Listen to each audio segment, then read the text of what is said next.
Salut les loustiques. Salut. Ici, je sais pas comment on peut commencer. C'est un moment fort. Donc voilà, je m'appelle Samuel Genin. Simon Pinault. Et pendant 7 ans, on a fait un projet qui s'est appelé La Route des Phares. Et qui est fini. Qui aujourd'hui, ce projet est terminé. Beaucoup de choses se sont passées, beaucoup de choses... on a fait... Enfin bref, et du coup, on fait une rétrospective. Hein. Oh la vache, pire introduction. Donc on va faire toute une série de vidéos où en fait on va expliquer notre travail. Alors pourquoi on va faire ça ? Parce que notre démarche n'a pas forcément été comprise. On l'a pas beaucoup expliqué forcément. Enfin, il y avait beaucoup de... Et on va expliquer pourquoi ça n'a pas été compris, ce qu'on a voulu faire, pourquoi on a continué malgré l'incompréhension. Pire intro. Est-ce qu'on la recommence ou on garde ça ? Ouais, allez, enfin on verra. On la recommence, on verra. Peut-être on gardera les deux. Allez, très bien, ce sera le bonus. Salut tout le monde. Salut. Ici donc Sam et Sim de la Route des Phares, et bienvenue dans Nos années Route des Phares, une rétrospective sur ces 7 ans qu'ont été la Route des Phares, le projet musical qu'on a créé tous les deux. Voilà, la Route des Phares, on l'a créée en 2011, et nous l'avons arrêtée donc en 2018. Ouais, les étés à chaque fois. Et c'est toute cette aventure qu'on va retracer ensemble, avec un peu d'explication, d'analyse, d'auto-analyse. Ouais. Et voilà, pour revenir un peu sur cette belle époque. La Route des Phares, en fait, il y avait beaucoup de second degré, au moins, dans beaucoup d'albums. On a beaucoup de choses qui nous faisaient rire, beaucoup de délire interne, beaucoup de méta, d'albums qui parlent d'albums et tout ça, jusque dans le spectacle qui s'appelait le méta-spectacle. Et on a envie, dans cette rétrospective, pour célébrer un peu la fin de la Route des Phares, de simplement tout expliquer. Sans rien cacher. Donc en fait, comment ça va se présenter ? Ça va être des écoutes commentées des 6 albums avec le live. Des écoutes commentées où juste on va vous livrer tout ce qu'il y a à savoir, sans méta, sans blague, sans vraiment expliquer ce qu'a été la Route des Phares pour nous, pour lui offrir une belle conclusion. Ouais. Voilà, donc Nos années Route des Phares, ça va être une série en plusieurs épisodes. Ouais. Et vraiment, dans notre idée, ça va conclure vraiment l'aventure La Route des Phares. C'est-à-dire le contenu plus là l'éclairage qu'on va en faire. Vraiment, vous avez l'intégralité de La Route des Phares. Et enfin voilà, on expliquera un peu pourquoi on arrête et tout ça, mais voilà. Est-ce qu'on explique maintenant ou pas ? Alors, les épisodes vont être par thème.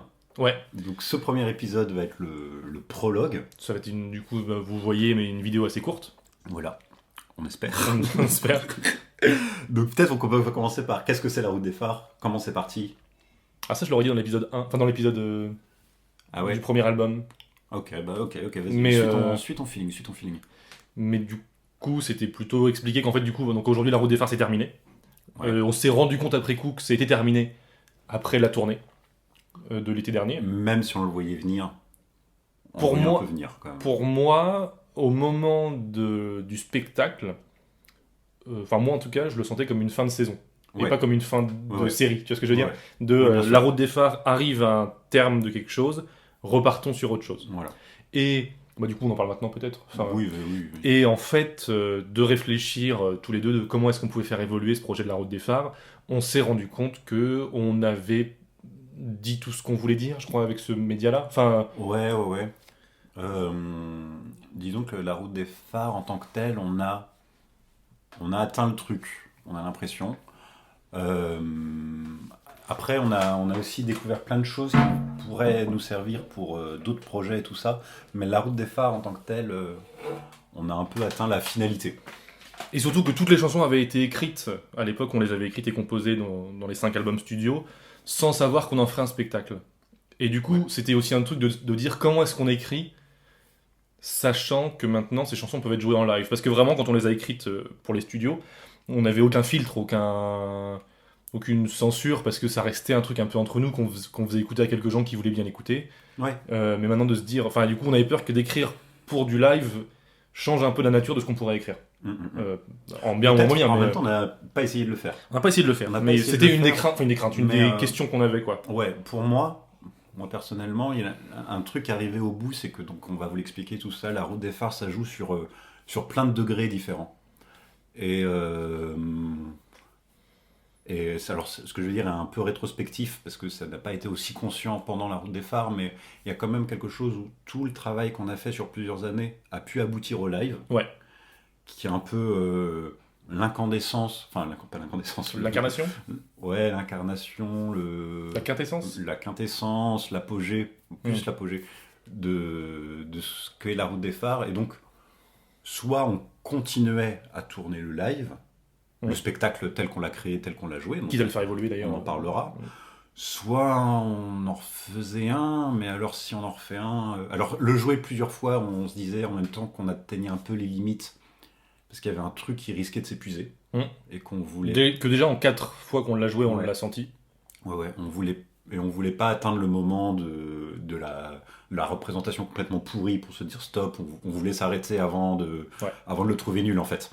Oui. Et la dernière s'amuser représentation était très très cool, donc je suis content que ce soit la dernière, que la dernière soit un truc très très cool et pas une pourrie où on se dit bon bah là faut arrêter. Oula, on verra.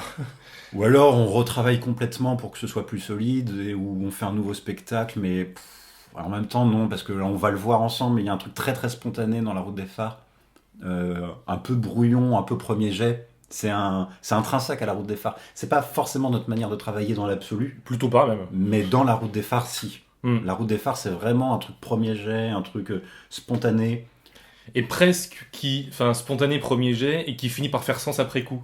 Enfin, je sais pas, j'ai toujours l'impression que on a compris ce qu'on faisait un an après qu'on l'ait fait à chaque fois. Alors comme ça fait très D'où prétentieux. D'où cette série. Là, du coup, ça fait un peu prétentieux on faisait un truc hyper intellectuel qui finalement a fait du sens. C'est pas ça. Ça restait un truc où on s'est bien marré, on fait un peu n'importe quoi, mais on a mis quand même beaucoup d'énergie pour ce projet un peu n'importe quoi. On a passé du coup plusieurs étés, plusieurs mois cumulés, j'imagine. Enfin, tu vois, si on devait cumuler le temps non, bien sûr. pour ce projet. Et alors qu'à la base, tout repose toujours sur le manque de temps, la rapidité, le manque de connaissances techniques. Quasiment la création automatique, l'écriture automatique. On en reparlera plus dans le détail quand on sera là-dedans. Mais, et c'est ça qui nous a pas qui nous a bloqué, mais qu'on s'est dit en fait, c'est très dur de travailler le non-travail. Sur l'endroit du live, on a réussi à le mettre. Ça n'a pas été non plus simple, mais on a réussi à le mettre. Beaucoup réfléchi quelle forme de prendre ce live. Et en fait, travailler ce live, le mettre à un endroit de travail qui fasse que c'était trop. En fait, non, c'est pas possible. En fait, c'est pas possible. Et il y a aussi un truc, j'ai l'impression, c'est que on a exploré beaucoup de formes d'humour dans la route des phares, beaucoup d'humour absurde, parce que c'est un truc qu'on aime bien faire, qui n'est pas simple à trouver pour être juste et drôle. Il y a des blagues qui aujourd'hui sont datées, d'un style d'humour, et aujourd'hui en fait ce qui nous fait rire, c'est une espèce de sincérité absolue sur ce parcours-là. Le live c'est ça aussi, d'expliquer que on a des personnages, mais c'est nous. De ces chansons, elles sont pas terribles, mais en fait on les aime vraiment un peu bien quand même au premier degré. Et d'où cette série. Donc voilà, on va essayer vraiment, au premier degré, et je pense qu'il faut pas qu'on hésite à se rappeler à l'ordre si ça dérape, à pas partir dans des délires, dans des personnages, dans des machins, vraiment expliquer. Je sais pas qui vous êtes qui regardez cette vidéo, si vous ne connaissez pas du tout la route des phares, si vous ne nous connaissez peut-être pas non plus, déjà bienvenue, qu'est-ce que vous faites là mais de vous expliquer vraiment, que vous compreniez à la fin de cette série de vidéos tout ce qu'a été pour nous la route des phares, et que vous puissiez écouter les albums comme ça. Ouais, exactement. Et ça serait très content si aussi on va parler aussi de processus de création aussi, et des choses qui peuvent servir pour plein de gens, pour plein d'autres trucs, dans plein d'autres domaines. Parce que la route des phares, ça a vraiment été ça aussi pour nous. Ça a été un laboratoire de création. On a testé des trucs et on débriefait beaucoup au fur et à mesure qu'on créait, même pendant qu'on faisait une route des phares. Donc, voilà. C'est parti ? C'est parti. Et à très vite pour le prochain épisode. C'est parti pour nos années route des phares.